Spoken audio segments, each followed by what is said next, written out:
Germany, this is Team Wirft. Ist in ein Zylinder. Hey! Excellent. I am a muffin. Hallo liebe Leser und willkommen in Irvine, Kalifornien. Heute sind wir zu Gast bei Interplay und wir zeigen Ihnen die ersten Szenen aus Star Trek Starfleet Academy und GURPS, dem Generic Universal Role-Playing System von Steve Jackson Games.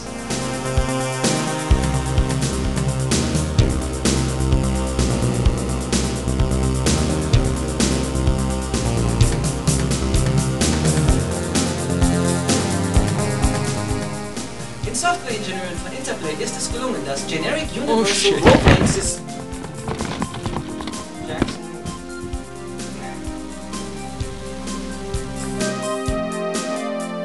Hi, my name is Timothy Kane. I'm the producer and lead programmer at Interplay on the GURPS Fallout project. And GURPS is a generic universal role-playing system designed by Steve Jackson Games. Post-apocalyptic world, there's been a nuclear war, the planet's pretty much been devastated. You get to play any character you wish to design. You can be a combat-oriented character, you can be a diplomatic character, you can just be a thief character, you can run in and take what you want and leave.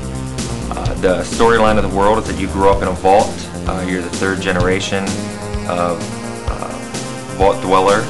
You've been in the vault for all your life and you're 20 years old, and the people who've been living in the vault have been in there for 80 years. This is what your character would look like with the Uzi. You can also put on armor, and this is GURPS specific information, you know, your strength, dex, IQ, and health, how much the Uzi does in damage. All of our heads were done as clay models, which we then used a 3D laser scanner to make a model and import them into Lightwave, where we animated them, provided facial textures and facial features. Dieser Modelliervorgang beginnt mit einem aus Knete geformten Kopf oder anderen Körperteil. Die Teile werden mit einem Laserscanner in ein Modellierprogramm wie zum Beispiel Lightwave oder 3D Studio eingescannt. Hier legt der 3D-Modellierer gerade die Rasterpunkte fest. Mit dem Stylus bestimmt er den Punkt, der dann durch Druck auf das Fußpedal bestätigt wird.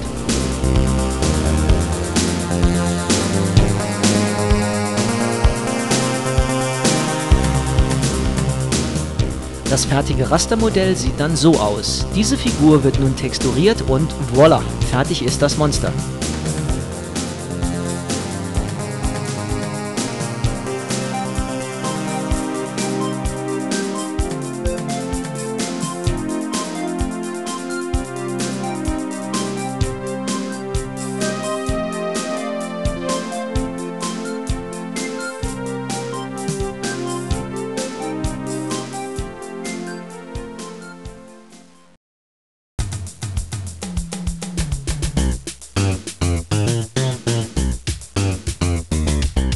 Star Trek Starfleet Academy.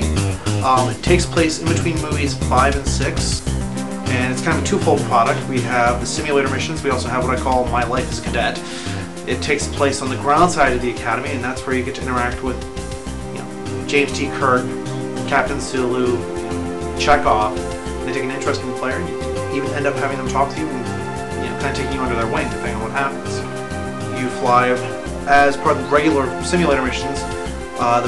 The 4 primary classes of Federation ships, including the Oberth, the Miranda, the Constitution, which is the Enterprise, and the Excelsior.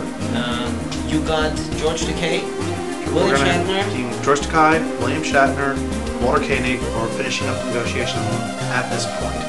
We're not on the signed on the line yet, but we're almost there.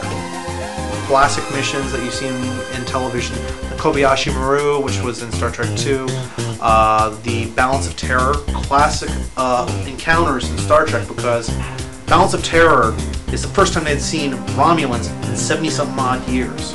That's going to be a textbook encounter you're going to have to deal with. There are things that affect gameplay in what happens in My Life as Cadet. What you do on the ground side affects the performance of your crew on the bridge. So things you do on the bridge will affect how the story rolls on the ground.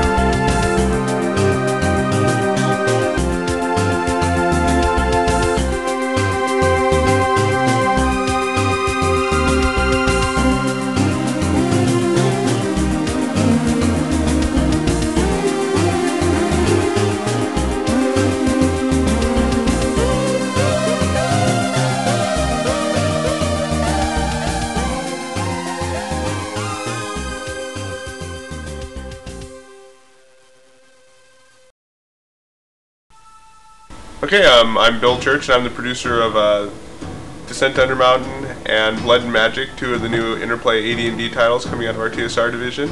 Blood and Magic is going to be our first release. It's an AD&D strategy game based on the Forgotten Realms world of the TSR universe. We also have Descent to Undermountain coming out, which is my first-person, real-time adventure game. It's going to be kind of an adventure RPG action title. So we have it based in this labyrinth, and what we've done, we've taken the Descent engine, which works really well for like trying to give out like a cave or hewn cave type appearance, and now you're like traveling through this cave system in true 3D. All the monsters are 3D. It's also going to be multiplayer, so you're going to be able to play with your friends in the same dungeon at the same time.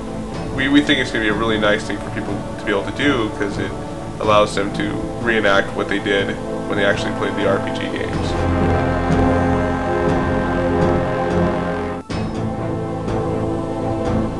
Hi, my name is Chip Bumgardner, and I am the producer of Dragon Dice. Hi, my name is Matt Norton. I'm the lead designer on Dragon Dice. Shake it, maybe. Okay, the Dragon Dice was originally a dice game made by TSR, and I think we started working on that right before it actually was released to the public. So we pick up a lot of action, a lot of animation, good music and sound effects that you wouldn't get with just a tabletop game. Also, of course, you can play with 1 to 4 players over 1 to 4 machines. So if it's just one person sitting at home alone, they have up to 3 other ready-made opponents, or via modem or LAN as well.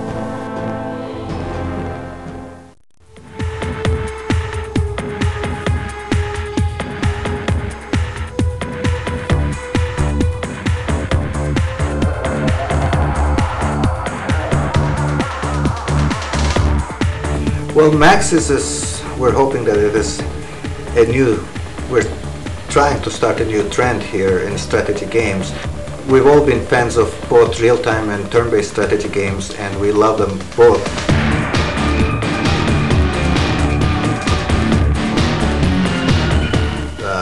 Briefly, real-time games are very exciting because of the endless action, the time pressure, and everything happening all at once, moving at once.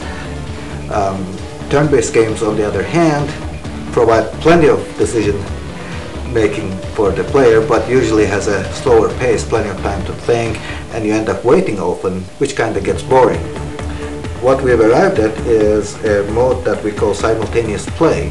What it means is that the game really is real-time within one turn, but it is still essentially a turn-based game. An example would be that on turn 1 you have a tank, your opponent has a tank.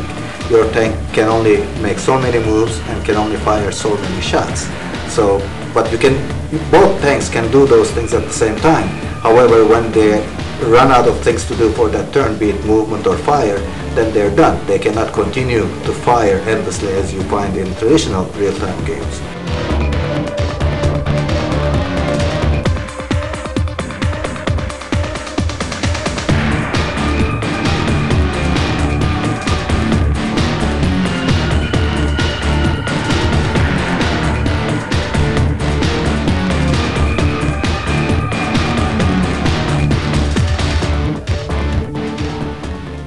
So, das war's mal wieder. Wir beenden unser heutiges Video-Special mit Ausschnitten aus Interplays neuestem interaktiven Film, Of Light and Darkness.